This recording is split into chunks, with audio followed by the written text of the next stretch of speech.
जय गुरुदेव, जय माता जी, जय गायत्री माता, गुरुदेव माता जी और गायत्री माता जी की सूक्ष्म उपस्थिति में आगे अखंड ज्योति में लिखा है, नालंदा विश्वविद्यालय का समृद्ध इतिहास। भारतीय इतिहास एक उस दौर से भी गुजरा है जब हमलावरों लुटेरों के लिए कोई भी अवधेय नहीं था, कुछ भी रक्षणीय नहीं था। दौलत से लेकर ज्ञान तक उन्होंने सबको लूटा खसोटा। ऐसी ही आंधी लूट का शिकार हुआ था नालंदा विश्वविद्यालय। बौद्ध काल का यह विश्वविख्यात विश्वविद्यालय इतिहास के पन्नों पर जैसा मिलता है, क्या वर्तमान में भी वैसा ही दिखता है? दुर्भाग्यवश आज यह खंडर बन गया है।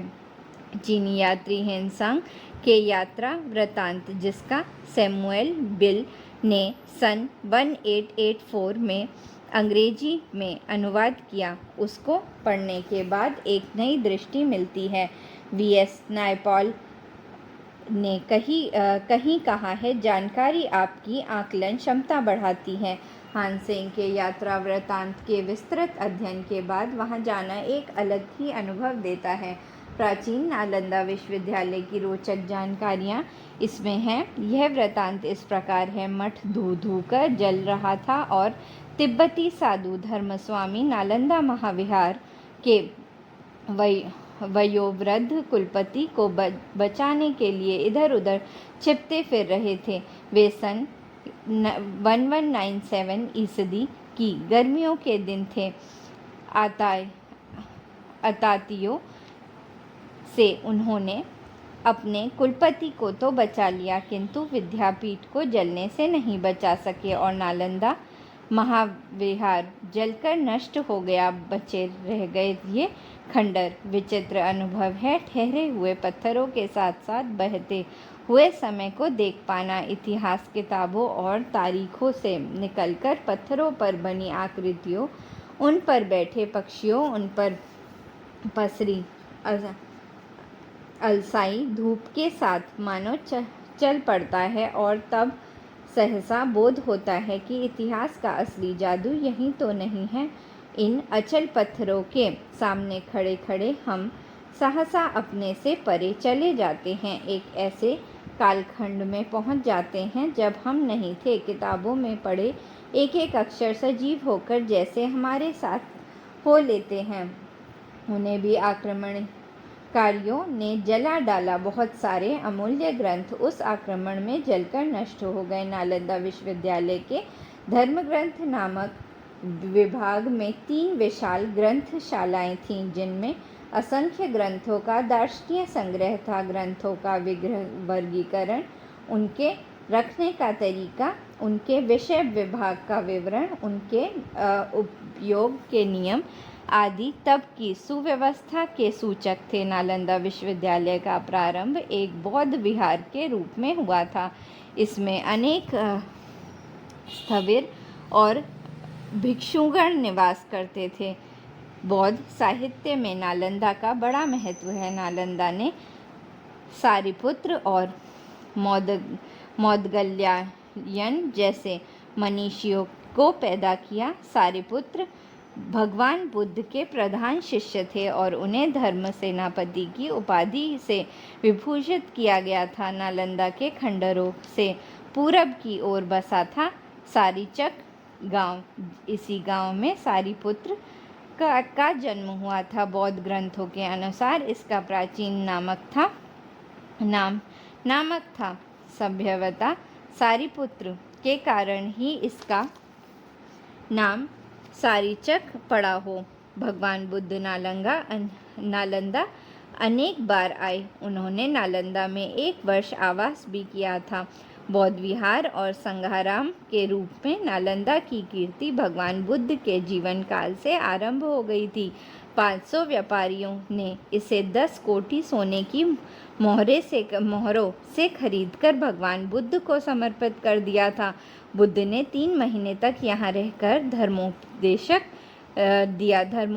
दिया। बुद्ध के निर्वाण के कुछ ही दिन बाद यहाँ के राजा शक्रादित्य ने उचित स्थल को पहचानकर एक संघाराम का निर्माण कराया। जब निर्माण कार्य चल रहा था तब खुदाई के दौरान एक नाग जख्मी हो गया था। उस वक्त यहाँ पर एक भविष्यवक्ता आया।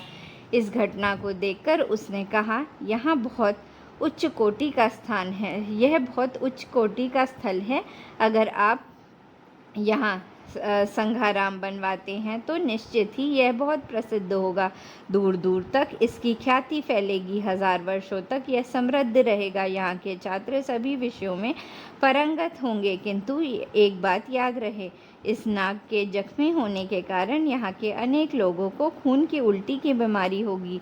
तिब्बती इतिहासकार तारानाथ के अनुसार अशोक के प्रयत्नों से नालंदा एक शिक्षा केंद्र के रूप में परिवर्तित होने लगा था। भगवान बुद्ध के महापरिनिर्वाण के बाद शक्रादित्य, तथागत, गुप्त, बालादित्य और व्रज नामक राजाओं ने नालंदा में एक संग्राम बनवाए। इतिहासकारों के अनुसार 450 ईस्वी के आसपास बौद्ध बालादित्य के राज्यकाल में नालंदा विहार एक विश्वविद्यालय के रूप में स्थापित हो चुका था। मगध साम्राज्य में यह विश्वविद्यालय प्रथम श्रेणी का शिक्षा केंद्र बन गया। मगध साम्राज्य में 4 महाविहार थे, व्रजासन, नालंदा, उदयपुर और विक्रमशिला। धार्मिक दृष्टि से व्रजासन का महत्व अधिक था, किंतु साहित्य और शिक्षा की दृष्टि से नालंदा सर्वश्रेष्ठ था। कहते हैं कि जब आचार्य दिनकर श्री ज्ञान से नालंदा के आचार्यों ने पूछा कि वे विक्रमशिला छोड़कर यहाँ क्यों आए, तब उन्होंने नालंदा की प्राचीनता तथा उसकी अनेक विशेषताएं बतलाकर अपने आने का कारण समझाया था। यह सही भी था। सुंदर चीन, जापान, तिब्बत, श्याम, बर्मा, मलय, मध्य एशिया आदि अनेक देशों से जब ज्ञान पिपासु शिक्षा प्राप्त करने नालंदा आने लगे थे, 18 बौद्ध निकायों के ग्रंथों के अतिरिक्त वैदिक दर्शन, साहित्य, अनेक प्रकार के कला कौशल, ब्राह्मण दर्शन, जैन दर्शन आदि की भी शिक्षाएं यहाँ दी जाती थीं। यहाँ दाखिले के लिए द्वार परीक्षा में उत्तीर्ण होना आवश्यक था। परीक्षा में गद्य, व्याकरण और पद तर्क शास्त्र, मेटाफिजिक्स आदि विषय होते थे। हेनसांग लिखता है, यह द्वार परीक्षा बहुत कठिन होती थी। इनमें अनुत्तीर्ण होने वाले छात्रों की संख्या 40% से कम नहीं होती थी। इससे प्रतीत होता है कि नालंदा विश्वविद्यालय का स्तर काफ़ी ऊंचा था। इस विश्वविद्यालय के बारे में अधिक जानने के लिए हेनसांग के यात्रा वृत्तांत का सहारा लेना पड़ता है। वे लिखते हैं कि यहाँ हजारों की संख्या में धर्माचार्य हैं, जिनकी क्षमता और विद्वता उच्च कोटि की है। वर्तमान में इनकी विशिष्टता महान है और इनमें से सैकड़ों ऐसे हैं जिनकी प्रसिद्धि दूर के देशों तक फैली है। इनका आचरण शुद्ध और निष्कलंक है। ये नीति शास्त्र के आदेशों का ईमानदारी से पालन करते हैं। विद्यापीठ के नियम अति कठिन हैं, उनका पालन करना सारे धर्मचारियों के लिए अनिवार्य है। भारतवर्ष के लोग इनका सम्मान और अनुकरण करते हैं। यह कैसी विडंबना है कि हमें अपने इतिहास को जानने के लिए विदेशी यात्रियों, पर्यटकों के यात्रा वृत्तांतों का सहारा लेना पड़ता है। यह अक्सर होता रहा है। कभी हम हेनसांग की मदद लेते हैं तो कभी फहायान की, कभी हमें अलबरूनी की, कभी बुकानन तो कभी कनिंघम हमारी मदद को आगे आते हैं। हेनसांग और फरहान के यात्रा वृत्तांतों की मदद से तो कई प्राचीन ऐतिहासिक स्थलों की खोज में भी काफ़ी मदद मिली है। वेडेल ने भी हेनसांग के यात्रा वृत्तांत का सहारा लेकर ही प्राचीन पाटलिपुत्र के अवशेषों को खोज निकाला था। ऐसे अनेक उदाहरण हैं। मुख्य स्तूप पुरातत्व वालों ने इसे टेम्पल साइट 3 नाम दे रखा है। निचले प्रकोष्ठों में बने स्टाको सुर्खी और चूने से बनी कलात्मक प्रतिमाएं के बहुत नज़दीक हैं। उनमें से कई स्टाको अब वहाँ नहीं हैं, नष्ट हो चुके हैं। जो बचे रह गए हैं वे अपने पूरे कलात्मक सौंदर्य के साथ उन दिनों वहाँ मौजूद थे। भगवान बुद्ध ने 3 महीने तक जिस स्थान पर रहकर धर्मापदेश दिया था, उसी स्थान पर उन्हीं की स्मृति में मुख्य स्तूप बनाया गया था। यह स्थान छोटे छोटे अनेकों स्तूपों से घिरा था है। थोड़ी दूर दाईं और आगे बढ़ने पर टेम्पल साइट 2 हैं। यह मंदिर पत्थरों से बना है, इसमें ईंटों का कहीं भी प्रयोग नहीं दिखता है। यह करीब 200 से अधिक छोटे मूर्ति शिल्पों के अलंकृत है एवं इसके विषय हिंदू धर्म ग्रंथों के लिए गए हैं से लिए गए हैं। मंदिर के दाईं ओर दूर तक मठों के अवशेष बिखरे पड़े हैं। इनके बारे में हेनसांग लिखता है, नालंदा विश्वविद्यालय के साथ के विहार में 8 विस्तृत कक्ष और 300 प्रकोष्ठ थे। सभागृह 10 भागों में बटा था। शिक्षार्थियों के रहने के लिए भिन्न भिन्न भागों में 300 भवन थे। 3 विशाल ग्रंथालय थे। इन पुस्तकालयों में हीनयान, महायान, व्रजयान आदि बौद्ध तथा अन्य संप्रदायों के अनेक विषयों के ग्रंथ संग्रहित थे। इस विश्वविद्यालय के खर्च को पूरा करने के लिए बौद्ध सम्राटों ने सैकड़ों गांव दान में दिए थे। विश्वविद्यालय की अपनी मोहर थी। नालंदा में सिर्फ पुस्तकों से ही शिक्षा नहीं दी जाती थी, यह अपनी मूर्ति शिल्प शैली के लिए भी विख्यात था। यहाँ पत्थरों और कांस्य ब्रॉन्ज से उत्कृष्ट मूर्तियाँ बनाने की शिक्षा दी जाती थी। खंडरों की खुदाई में मिली भट्टी और अनेक प्रकार के सांचे इस बात के प्रमाण हैं। यह भी पता चलता है कि यहाँ पीतल, तांबा और दूसरी अनेक धातुओं के उपयोग की शिक्षा भी दी जाती थी। कनिंघम ने इस इलाके में पाई जाने वाली मूर्तियों को हिंदुस्तान का सर्वश्रेष्ठ शिल्प माना है। पालकाल की अनेक उत्कृष्ट मूर्तियाँ नालंदा से ही मिली हैं। यहाँ सचित्र पांडुलिपियाँ तैयार करने की भी शिक्षा दी जाती है। नालंदा विश्वविद्यालय के शिक्षा विभाग में आर्यदेव, शीलभद्र, धर्मपाल, चंद्रगोमेन, शांतरक्षित, पद्म संभव, कमलशील, स्थिरमती, बुद्धिकीर्ति, कुमारश्री, सुमति सेन आदि अनेक उच्च कोटि के विद्वान थे। इनमें शांतरक्षित का नाम विशेष रूप से उल्लेखनीय है। उनके समय में नालंदा विश्वविद्यालय विश्व प्रसिद्ध हो चुका था। शांतरक्षित तिब्बत के शासक ग्रीन दूत सांग के निमंत्रण पर तिब्बत गए थे और शासक के मृत्यु पर्यंत वहाँ रहे थे। नालंदा के ही महापंडित पद्म संभव ने तिब्बत में लामावाद की शुरुआत की थी। यह सब 8वीं सदी की बात है। आक्रमणकारियों ने नालंदा विश्वविद्यालय को बड़ी निष्ठुरता से नष्ट किया। ये साक्षी है वहाँ की जली हुई ईंटें, जली हुई चौखटें, जले हुए चावल के दाने, ये सब के सब यहाँ खुदाई में मिले थे। हम सब उन्हें देखना चाहें तो जाकर संग्रहालय में देख सकते हैं। नालंदा विश्वविद्यालय को नष्ट होना बिहार के इतिहास की एक युग प्रवर्तक घटना थी।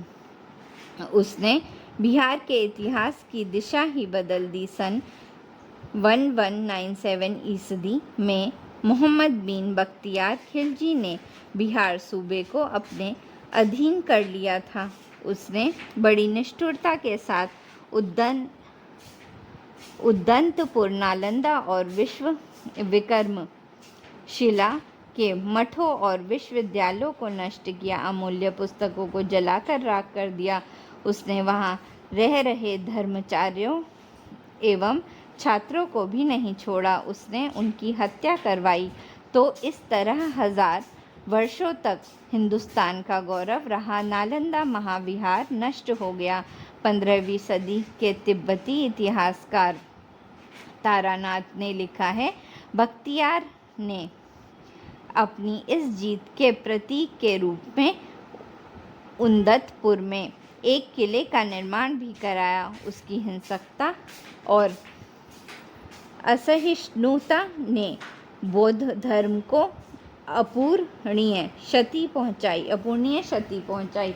अपने जन्मस्थल पर ही बौद्ध धर्म का अस्तित्व लगभग समाप्त हो गया। धीरे धीरे लोग नालंदा महाविहार को भूलने लगे और काल के कपोल तले यह स्थान आखिरकार एक टीले में परिणत हो गया। फ्रांसिस बुकानन वह पहला व्यक्ति था जिसने नालंदा महाविहार को काल के गर्त से खोजने की शुरुआत की। उसने एक स्थान का सर्वेक्षण भी किया। सन 1861 से 1862 ईस्वी में अलेक्जेंडर कनिंघम को महाविहार के खंडहरों की खोज में सफलता मिली। सन 1870 ईस्वी में ब्राडली ने भी इसके कुछ हिस्सों की खुदाई की, किंतु योजनाबद्ध तरीके से खुदाई का काम सन 1916 ईस्वी में स्पूनर ने किया। इसके बाद अगले 20 वर्ष तक विभिन्न पुरातत्ववेत्ताओं द्वारा खुदाई की जाती रही। पंडित हीरानंद शास्त्री अज्ञेय के पिता ने खुदाई के इस काम को पूरा किया। तब नालंदा महाविहार की महत्ता को दुनिया ने स्वीकारा। यूनेस्को ने इसे वर्ल्ड हेरिटेज साइट का दर्जा दिया। आज इसके पुरातन गौरव को पुनः प्रतिष्ठित करने की आवश्यकता है। जय गुरुदेव, जय माता जी, जय गायत्री माता।